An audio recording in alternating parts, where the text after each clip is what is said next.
C'est la 58e édition du Club de la Presse. Aujourd'hui, nous évoquerons deux sujets. Le premier, c'est le report du sommet de l'EAC au 27 septembre. Un report sur demande de Pierre Nkurunziza. Celui-ci avait expliqué que l'invitation pour la date du 30 novembre lui était parvenue tardivement. Mais l'on se demande alors si même la rencontre du 27 décembre aura effectivement lieu, car le même Nkurunziza vient d'envoyer une missive à Yoweri Museveni, président en exercice de l'EAC, une missive dans laquelle le président burundais exige la tenue d'un sommet extraordinaire pour discuter d'attaques menées, des attaques armées en provenance du Rwanda, dit-il. Une lettre qui, bizarrement, s'est retrouvée sur les réseaux sociaux, WhatsApp notamment. Le deuxième sujet, c'est la fermeture du bureau du Haut-Commissariat des Nations Unies pour les droits de l'homme à Bujumbura hier. Pourquoi? Le sujet nous conduira à parler du film documentaire rendu public en début de semaine par la BBC. Le film en question met au grand jour pas moins de 22 sites clandestins de détention et de torture à travers le pays exercés par des agents du service de renseignement. Une première qui risque de causer beaucoup de remous au sein du pouvoir. Deux invités pour en parler. Bonfils Nyongere, que vous avez l'habitude de voir sur nos plateaux, un habitué donc de cette émission. Il est journaliste à la radio publique africaine. Bonjour. Bonjour, je salue aussi nos auditeurs et téléspectateurs. Merci beaucoup. Nous sommes également avec Gervais Nibigila. C'est la première fois dans le Club de la Presse. Merci d'avoir accepté notre invitation. Merci de l'invitation, mais aussi je remercie tous ceux qui sont à l'écoute, mais aussi les spectateurs aussi.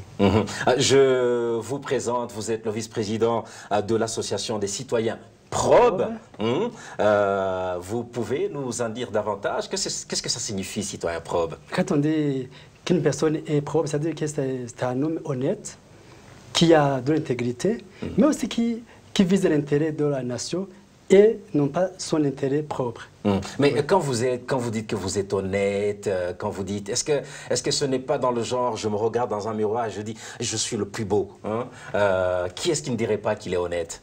Non, en fait, des fois, pour se définir, on se définit ce constat de l'intérieur, mais aussi, ça ne veut pas dire que nous ne sommes pas des hommes comme les autres. Mais disons, nous, on a c'est beaucoup plus un clin d'œil à l'endroit de tous les Burundais pour cette probité qui... de s'engager à être probe, surtout pour défendre les intérêts du pays, de la nation. Je reste avec vous, parler de cette fameuse lettre de Pierre Nkurunziza qu'il a adressée au président en exercice de l'EAC, Yoweri Museveni. Elle date du 4 décembre, donc elle est très récente.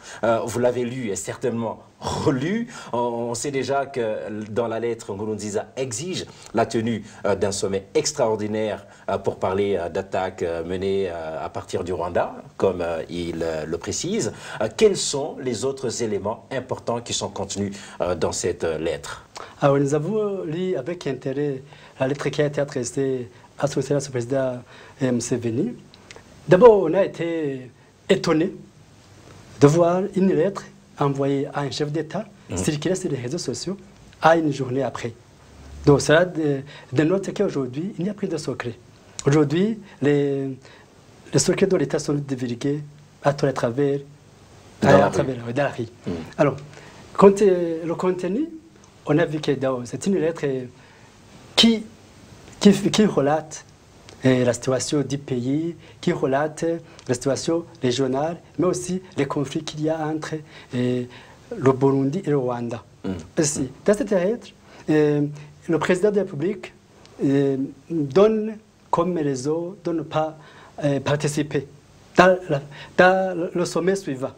Donc, du 27 décembre. Lorsqu'il invoque... Est-ce qu'il le dit implicitement? Non, mais...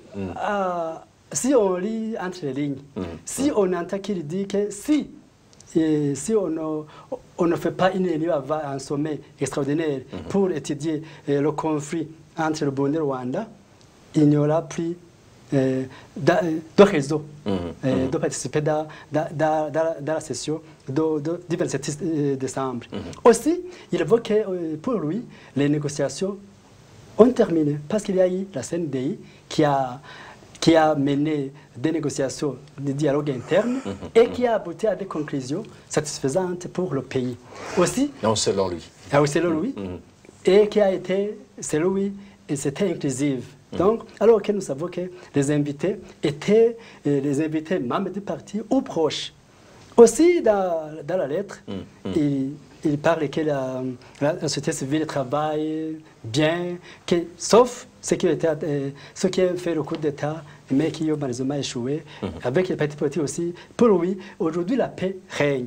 Mais en réalité, nous savons qu'au Burundi, aujourd'hui, il n'y a pas de paix. Il y a des agitations, il y a des tueries, il y a des disparités aujourd'hui qui continuent à être dénoncées. Donc aujourd'hui, pour moi, c'est difficile à la voix pour montrer qu'aujourd'hui, le problème n'est plus au pays, mais c'est la région qui fait défaut. C'est pour faire diversion. Oh oui, diversion. Donc, il veut montrer qu'aujourd'hui, ce n'est pas lui qui est obstacle de la paix, mais c'est la région, c'est le Rwanda. Donc, aujourd'hui, il veut se dédouaner pour montrer qu'aujourd'hui, ce n'est pas lui qui est l'obstacle du développement aussi de la région, mais c'est le Rwanda. Bon fils, quand vous avez lu cette lettre, qu'est-ce qu'elle vous a inspiré? Cette lettre inspire pas mal de choses. D'abord, c'est une sorte de s'esquiver du sommet du 27 décembre prochain. D'abord, le président Pierre Nkurunziza, nous savons que depuis 2015, il ne veut plus se déplacer vers d'autres pays. Il veut rester toujours enfermé dans son pays, le Burundi. Donc, je dirais qu'il est en prison depuis 2015, puisque la sortie qu'il a menée à Ngara, je ne dis pas qu'il est allé dans un autre pays, je considère que c'est toujours au Burundi. Mais oui, il se déplace au Burundi, il n'est pas en prison. Oui, il se déplace au Burundi, oui. C'est en prison à ciel ouvert. Oui. Et en plus, c'est une sorte de paranoïa. Le paranoïa, c'est-à-dire que lorsqu'il envisage de déstabiliser le Rwanda, avec les FDLR, avec l'autre mouvement, le RNC. Il a même tenté dans la forêt de Nyungwe. Mais le Rwanda a combattu ces rebelles qui avaient attaqué à partir du Burundi, mais n'a jamais parlé d'une attaque menée par le gouvernement de Bujumbura. Quand vous utilisez le terme la paranoïa, est-ce que ce n'est pas trop fort? C'est pas trop fort, puisque c'est une sorte d'ajustement et c'est une analyse plutôt scientifique que forte. Plutôt scientifique. C'est une analyse scientifique à base d'un déplacement que le président veut faire de la région, des questions proprement burundais, pour en faire des questions relativement régionales. Oui.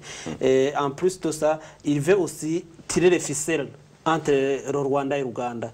Lorsqu'il écrit une missive à Museveni, il sait bien qu'il y avait quelques jours qu'il y avait des relations qui ne sont pas du tout bonnes entre le Rwanda et l'Ouganda. Il veut en profiter pour chercher un sommet extraordinaire qui va donc à l'encontre du Rwanda. Donc il veut déstabiliser toute la région de la communauté est-africaine. Nkurunziza parle de ce sommet extraordinaire pour mettre sur la table ces attaques dont il parle qui proviendraient du Rwanda. Vous avez tout à l'heure évoqué quelques autres raisons. Quelles pourraient être d'autres raisons qui se cacheraient derrière cette lettre? Aujourd'hui, le président Nkurunziza, avec son gouvernement, il sait qu'il a fait beaucoup de violations des droits de l'homme. Aujourd'hui, alors, c'est pour dire, aujourd'hui, je n'ai plus à craindre. Donc aujourd'hui, il veut... Il est complètement acculé. Oui, aujourd'hui, il veut déplacer le conflit interne et le déplacer vers l'extérieur. Mais aussi pour montrer à la région qu'aujourd'hui, ce n'est plus lui qui est un problème, c'est l'autre. Aussi, l'autre chose, c'est quoi? Aujourd'hui, il veut donner le temps à l'intérieur pour préparer ce qu'il appelle les élections. Donc, c'est montrer aujourd'hui que lui, il va faire oublier le conflit, mais aussi, il veut qu'aujourd'hui, ces pays le découvrent même.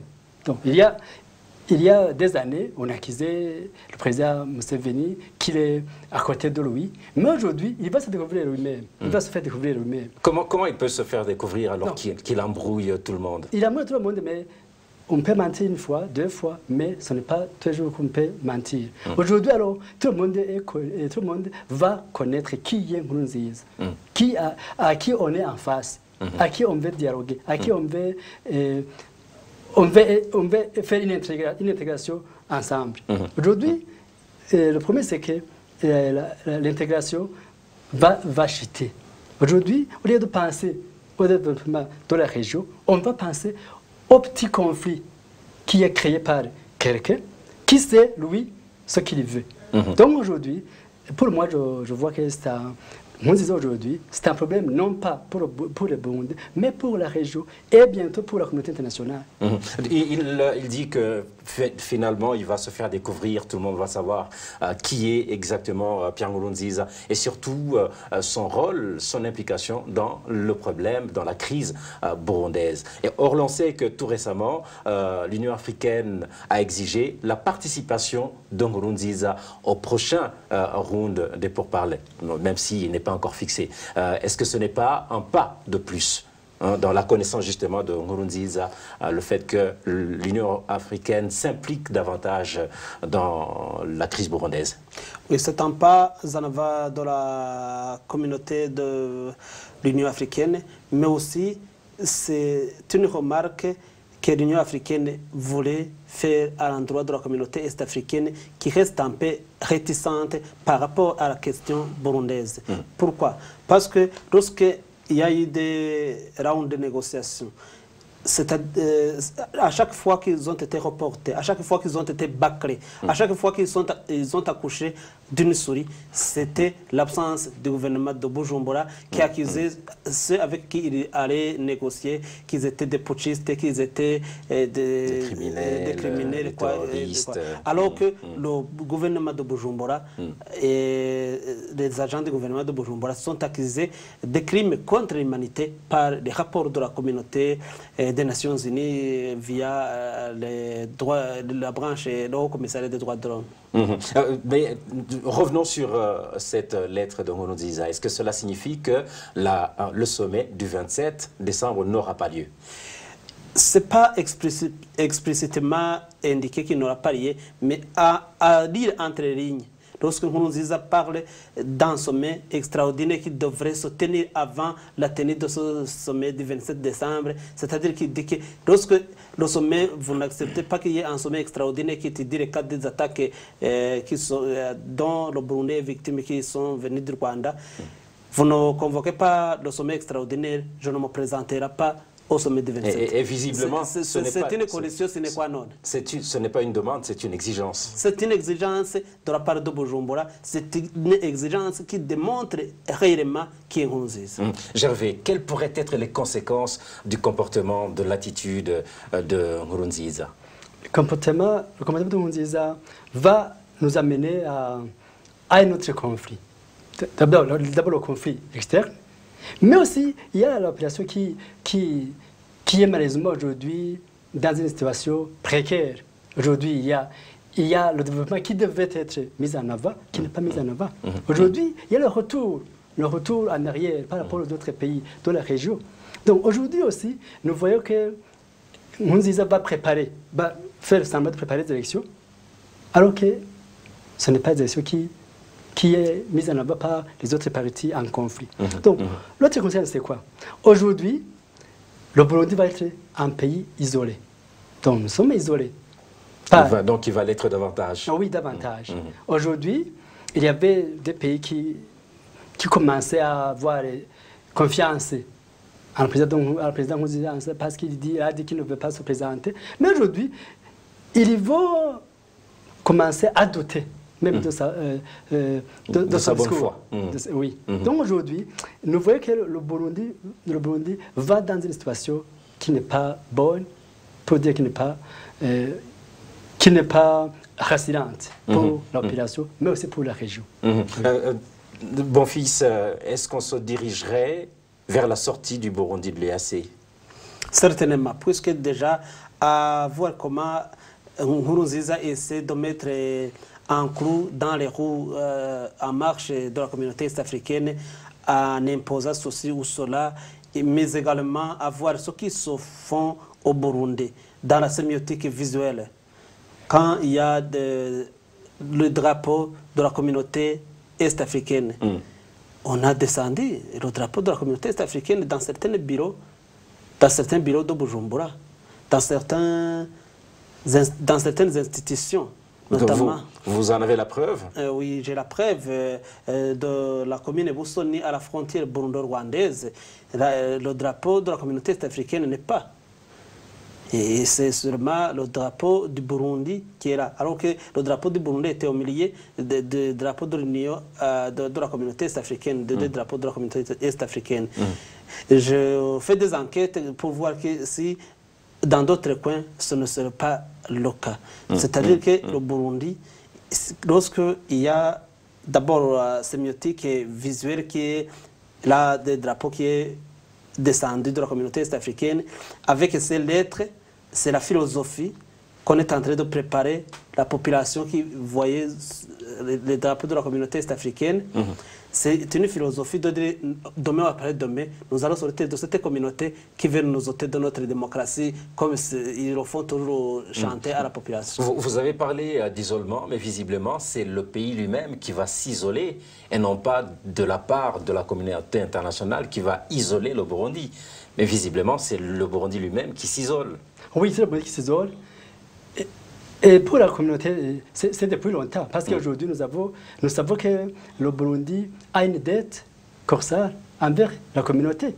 Donc, et cela embrigade même les activités. Ah, donc, ce serait l'une des parmi tant de raisons. Oui. Aujourd'hui, le Burundi a une dette corsaire. Donc, il va même dire, et d'ailleurs, nous n'avons pas besoin de cette communauté qui ne nous aide pas à sortir de la crise. Alors que c'est le Burundi qui ne veut pas de solutions durables. Donc, aujourd'hui, le pays était isolé, mais c'est le Burundi qui aide ces pays à l'isoler davantage. Nous passons au deuxième sujet. Et ce sujet, il s'agit de la fermeture hier, je vous le disais, du bureau du Haut Commissariat pour les droits de l'homme des Nations Unies à Bujumbura. Bonfils, est-ce que la décision de fermer ce bureau vous a surpris?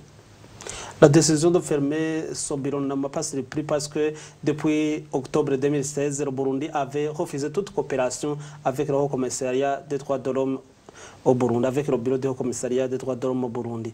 C'est-à-dire que le Burundi a refusé cette coopération après que les rapports des Nations Unies accusaient certaines autorités militaires et policières du Burundi de graves violations des droits de l'homme,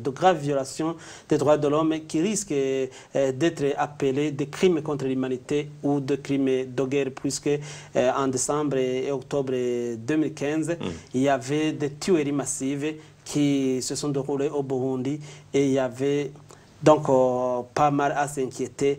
À cette époque-là, même, il y a eu des personnes qui disaient qu'on s'achemine vers une période apocalyptique du Burundi. Et donc, le bureau des Nations Unies se ferme aujourd'hui, alors que la radio BBC, des Anglais BBC, vient de publier un film documentaire qui montre des lieux de détention et de torture et de tuerie par les éléments du gouvernement du Burundi. Donc, un documentaire qui démontre réellement, qui vient étayer les rapports des commissions des Nations Unies qui ont été publiés et qui continuent à être publiés sur le Burundi. Pour être précis, le film documentaire en question, c'est effectivement un film de la radio britannique BBC qui a été rendu public en début de semaine et qui montre effectivement 22 sites de détention et même d'exécution d'opposants. Bonfils, et donc vous y voyez un lien entre ce film documentaire et la fermeture du bureau du Haut Commissariat des Nations Unies?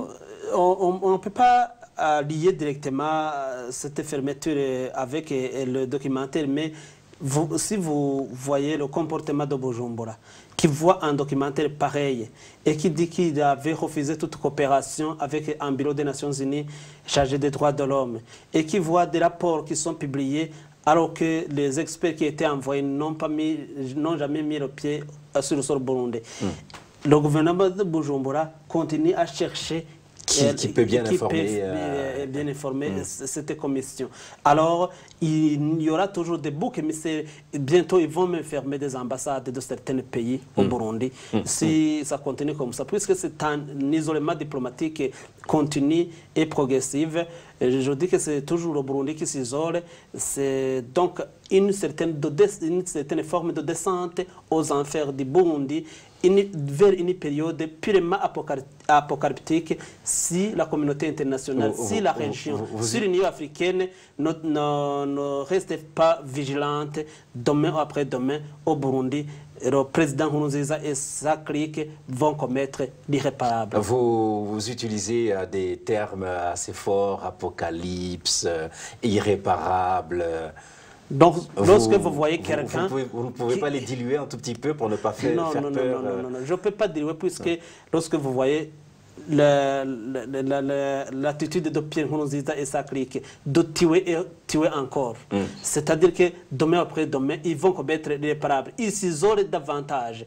Ils ferment tout œil qui pourrait être gênant lorsqu'il fait et il commettrait ces forfaits ou ces bavures. Demain après demain, si la communauté internationale, si l'Union africaine ne reste pas vigilante, Nkurunziza va descendre au Burundi dans l'apocalypse. Pas aux enfers, nous y sommes déjà. Dans l'apocalypse. Gervais, le bureau a été fermé aujourd'hui. Il vient de parler du fait que depuis 2016 déjà, les relations entre le Burundi et le même bureau du commissariat des droits de l'homme étaient déjà allaient déjà très mal. Pourquoi aujourd'hui? Aujourd'hui, c'est quoi? Aujourd'hui, nous voyons la CPI a ouvert des enquêtes. Et aujourd'hui, pour Nkurunziza, le Haut Commissariat pour les droits de l'homme continue à travailler, bien qu'il n'a pas le droit de circuler librement dans le pays. Donc aujourd'hui, c'est un prétexte de fermer pour dire qu'aujourd'hui, les rapports qui vont sortir n'ont pas de vérification. Donc c'est pour dire que les rapports qui seront sortis seront des mensonges, comme il n'y a pas eu des envois qui ne sont pris sur le terrain. Sur le terrain. Mais aussi, c'est pour montrer à quelqu'un qui veut se mettre devant Nkurunziza qu'il n'a plus le droit de mettre les pieds au Burundi. Qui dit aujourd'hui, le Burundi, c'est un pays souverain, comme il le dit toujours. C'est un pays souverain. Donc on n'a plus besoin de quelqu'un pour nous aider à sortir de la crise. Mais aussi, c'est un problème sérieux. Parce qu'aujourd'hui, nous sommes dans la période critique, à entendre le discours prononcé par le président Nkurunziza. Donc il y a les lettres, il y a le discours. C'est la rhétorique, toute la rhétorique. Il y a un discours qui a été prononcé, par exemple, à Makamba, avec la clôture de la semaine dédiée aux combattants, où il appelait au peuple burundais de ne pas avoir peur. De se préparer à la mort. Comme ça a été le cas pour Bihome, pour Rwagasore et pour d'autres. Donc aujourd'hui, il est prêt. Pour lui, il est prêt à tuer les Burundais.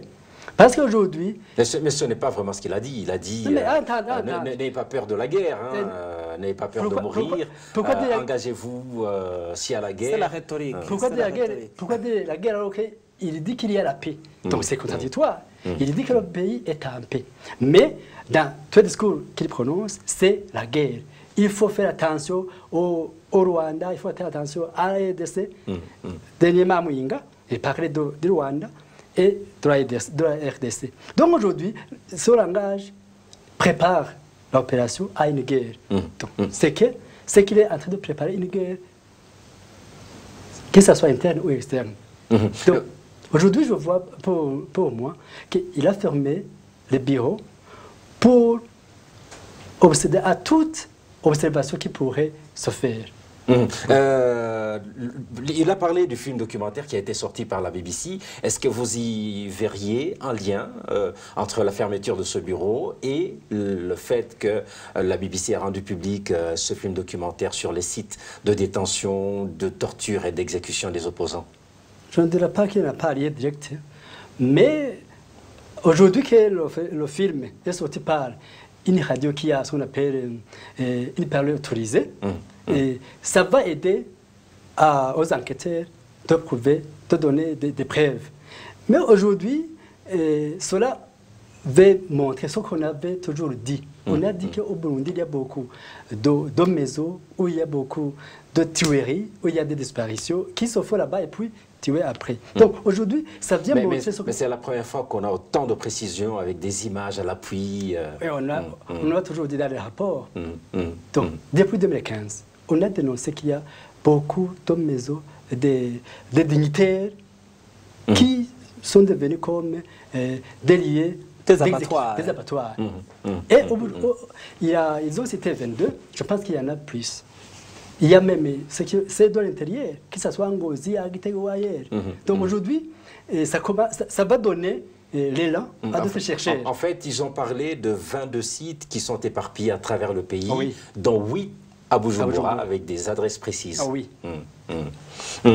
Bonfils, quelles pourraient être les conséquences, ou plutôt, est-ce qu'il y aurait un apport de plus par rapport de ce film?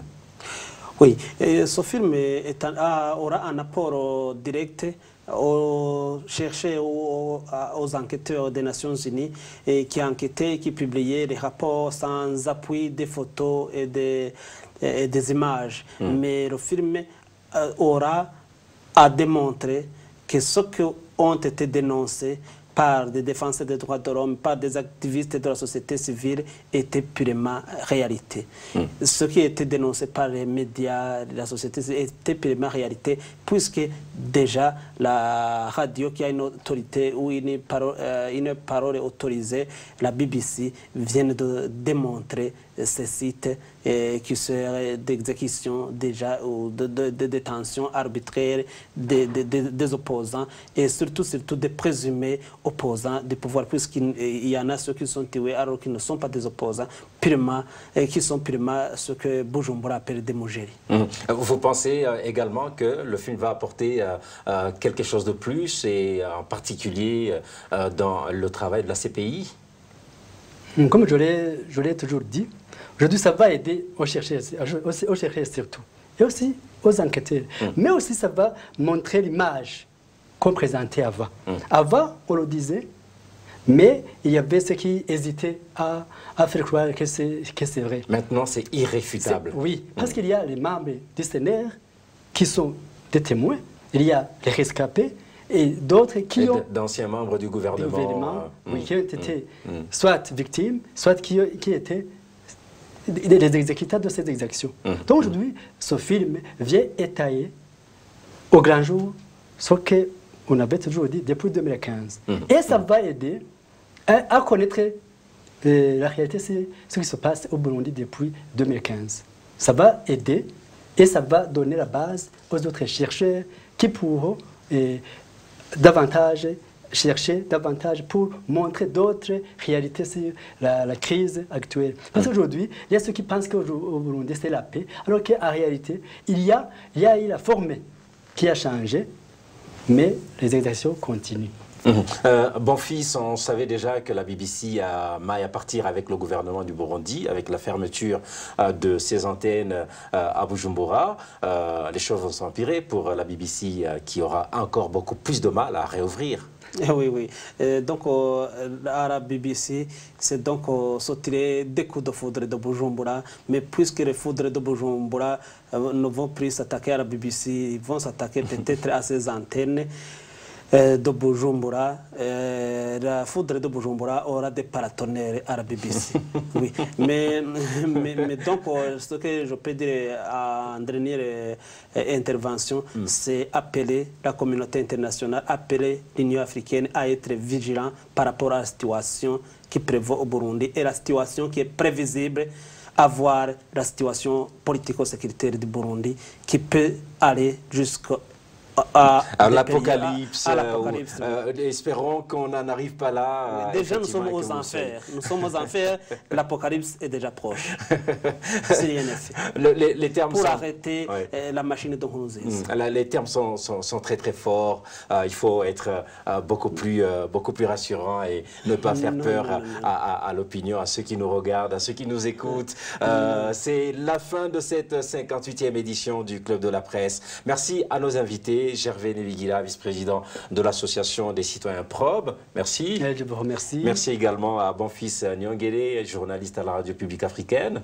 Et c'est moi qui vous remercie. Merci également à toute l'équipe technique, à tous, à toutes. Je vous donne rendez-vous la semaine prochaine pour un nouveau numéro du Club de la Presse.